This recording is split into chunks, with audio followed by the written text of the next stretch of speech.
मागच्या भागात आपण खंडांची माहिती करून घेतली, लक्षात आहे ना? विभागलेले जिल्हे मिळून होतं एक राज्य, अनेक राज्य मिळून होतं एक देश आणि वेगवेगळे देश मिळून होतं एक खंड. आपल्या पृथ्वीवरती असे एकूण 7 खंड आहेत. आठवतायत का? नाही आठवत? ठीक आहे, मी सांगते, येतील बघा तुमच्या लक्षात. आफ्रिका, अंटार्क्टिका, आशिया, ऑस्ट्रेलिया, युरोप, उत्तर अमेरिका आणि दक्षिण अमेरिका. आठवले ना? बर, मागच्या भागात आपण खंडांच्या सफरीवरती जायचं ठरवलं होतं, पण तेव्हा तुमची तयारी नव्हती ना झाली. पण आता मात्र सामान सुमान बांधून अगदी सगळे आपण तयार आहात ना? तयार. पण जायचंय कुठं? आठवलं? बरोबर, आपण ऑस्ट्रेलिया खंडाच्या सफरीला निघणार आहोत. ऑस्ट्रेलिया हा जगातील सगळ्यात लहान खंड. भारताच्या आग्नेय दिशेनं हिंदी महासागर पार केला की ऑस्ट्रेलिया हा खंड आणि त्याच नावाचा देश पाहायला मिळतो. ऑस्ट्रेलिया शब्दाचा अर्थ दक्षिणेकडील भूमी असा होतो, पण आपल्याला तो कांगारूंचा देश आणि क्रिकेट खेळणारा देश म्हणून जास्त परिचित आहे. ऑस्ट्रेलिया म्हटलं की अगदी विशाल समुद्र आणि मोठं बेट असं चित्र आपल्या डोळ्यासमोर उभं राहतं. वेगवेगळ्या देशातले अनेक लोक या ऑस्ट्रेलियामध्ये येऊन स्थायिक झालेत. जणू काही इथे छोटं विश्वच तयार झालेलं आहे. आलेल्या माणसांनी आपल्या विचारांनी, नव्या तंत्रांनी मोठमोठी शहरं वसवलेली आहेत. सुंदर बाग बगीची, जुन्या युरोपियन संस्कृतीच्या इमारती, जंगलं, नद्या आणि या साऱ्यांसोबत विस्तीर्ण समुद्र. या समुद्रात पोहा, डुंबा, राफ्टिंग करा, पाण्यातले खेळ खेळा. एकंदर काय, इथे तुम्हाला खूप मजा करता येईल. कांगारूंबरोबर उड्या मारायला आवडतील तुम्हाला? सील माशाचे खेळ सुद्धा तुम्हाला इथे पाहायला मिळतील. सोन्याच्या खाणी दिसतील. समुद्राच्या तळाशी जाऊन चक्क चक्क मोत्याचे शिंपले गोळा करता येतील. असा हा समृद्ध संपन्न ऑस्ट्रेलिया देश बघायला आणि आनंद लुटायला आपण गेलंच पाहिजे की नाही? बरं, हा कांगारूंचा देश आहे तरी कुठं?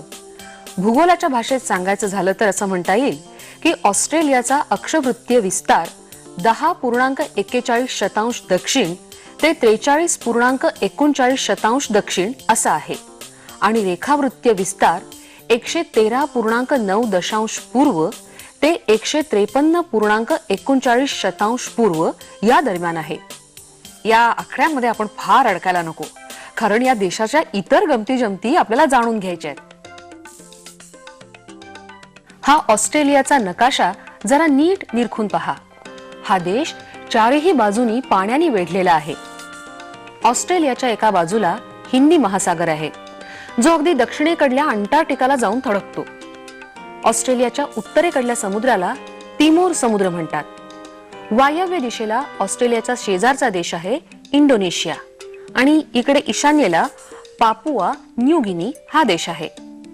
ऑस्ट्रेलिया आणि न्यू गिनी मधल्या समुद्राला कोरल समुद्र म्हणतात.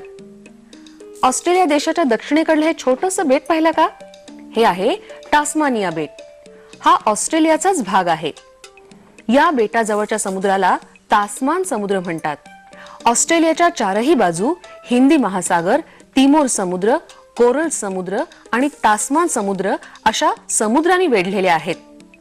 आपला भारत देश मात्र 3 बाजूनी समुद्रांनी वेढलेला आहे, तर चौथ्या बाजूला हिमालयाची पर्वतरांग आहे. पर्वतरांगांवरून आठवलं, ऑस्ट्रेलियामध्ये आहेत का अशा पर्वतरांगा? अगदी हिमालयासारख्या नसतील, पण निदान सह्याद्रीसारख्या आहेत. ऑस्ट्रेलियाचा पूर्व भाग हा सगळा पर्वतरांगांचा आहे. त्याला ग्रेट डिवायडिंग रेंज असं म्हणतात. क्वीन्सलँड, न्यू साऊथ वेल्स आणि व्हिक्टोरिया अशा 3 प्रदेशांच्या पूर्व किनाऱ्याला समांतर अशी ही डिवायडिंग रेंज आहे. आपण जसं जसं दक्षिणेकडे जात राहतो ना, तशी तशी पर्वतांची उंची वाढत जाते.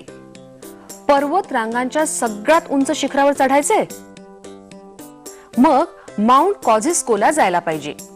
हे शिखर समुद्र सपाटीपासून 2234 मीटर उंच आहे. ऑस्ट्रेलियन अल्प्स म्हणून ओळखल्या जाणाऱ्या न्यू साऊथ वेल्स मधल्या पर्वतरांगांमधलं हे शिखर आहे. सिडनीच्या जवळून सुद्धा माउंट कॉझिस्को हे शिखर चढता येतं. आणि जेव्हा ऑस्ट्रेलियात बर्फ पडतो ना, तेव्हा तर मग बर्फाच्या खेळाची मजाच असते.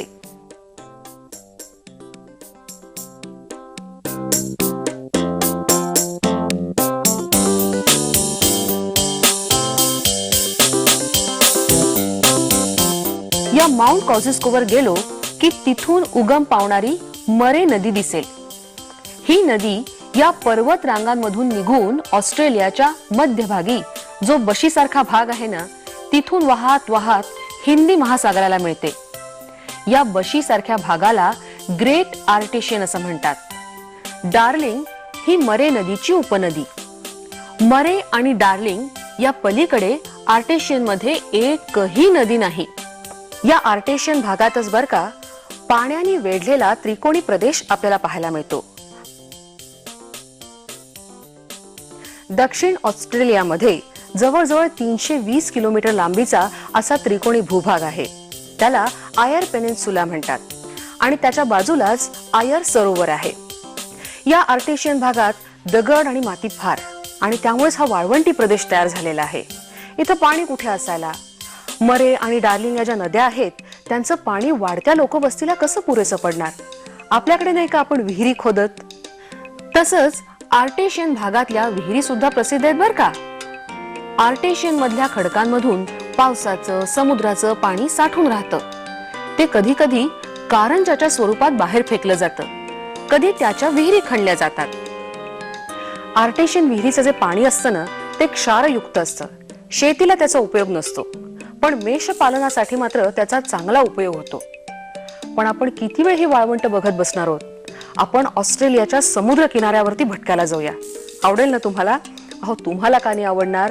जगभरातले पर्यटक इथे समुद्र किनारा पाहायला येतात.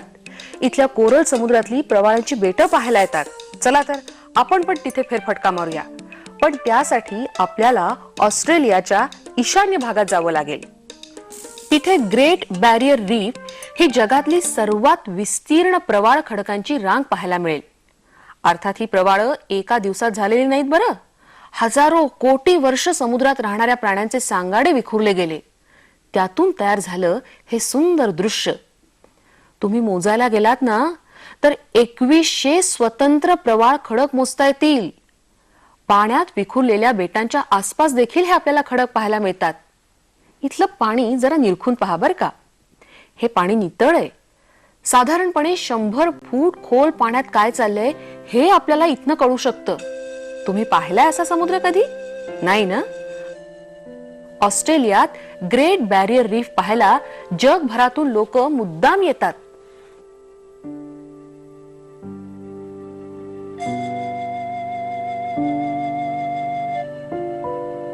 काय मग ठरलं तुमचं ऑस्ट्रेलियाला जायचं? फक्त केव्हा निघणार ते मात्र सांगा बर का. कारण उन्हाळ्यात जर तुम्ही जायचं म्हटलं तर तेव्हा ऑस्ट्रेलियात हिवाळा असतो. हे असं का याचं उत्तर तुम्ही शोधून काढायचंय. आपण आपलं ऑस्ट्रेलियात जानेवारी महिन्यात जाऊया, जेव्हा तिथे उन्हाळा असतो. तेव्हाच गेलेलं बरं नाही का? कारण तेव्हा ऑस्ट्रेलियामधलं तापमान 27 डिग्री सेल्सिअस इतकं असतं. हिवाळ्यात ते फार खाली उतरतं असं नाही, पण जुलै महिन्यामध्ये ते 21 डिग्री सेल्सिअस इतकं असतं. पण ऑस्ट्रेलियाच्या आग्नेय आणि नैऋत्य भागात मात्र हिवाळ्याच्या दिवसात हेच तापमान 10 डिग्री सेल्सिअस इतकं खालती येतं. अहो, पण पावसाचं काय? पॅसिफिक समुद्रावरून वाहणाऱ्या वाऱ्यांमुळे तिथेही पाऊस पडतो, पण तो पूर्व भागात जास्त पडतो.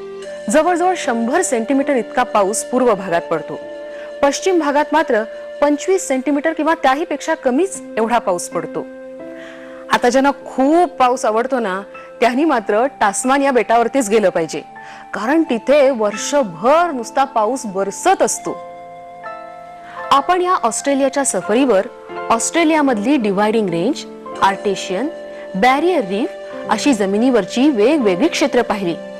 ही क्षेत्र पाहायला ऑस्ट्रेलियात वर्षभरात केव्हाही गेलं तरी चालेल. तिथं प्रचंड उन्हाळाही नाही की बोचरी थंडीही नाही. काय मग अनोखी वाटली की नाही ही भूमी? आपल्या भारतापेक्षा कितीतरी वेगळी, हो की नाही? पुढच्या भागात आपण इथल्या लोकांबद्दल अधिक माहिती घेऊया, इथली शहरं फिरूया, पण जरा दम खाऊन. तोपर्यंत ताजेतवाने व्हा आणि पुढच्या सफरीला तयार रहा. बाय.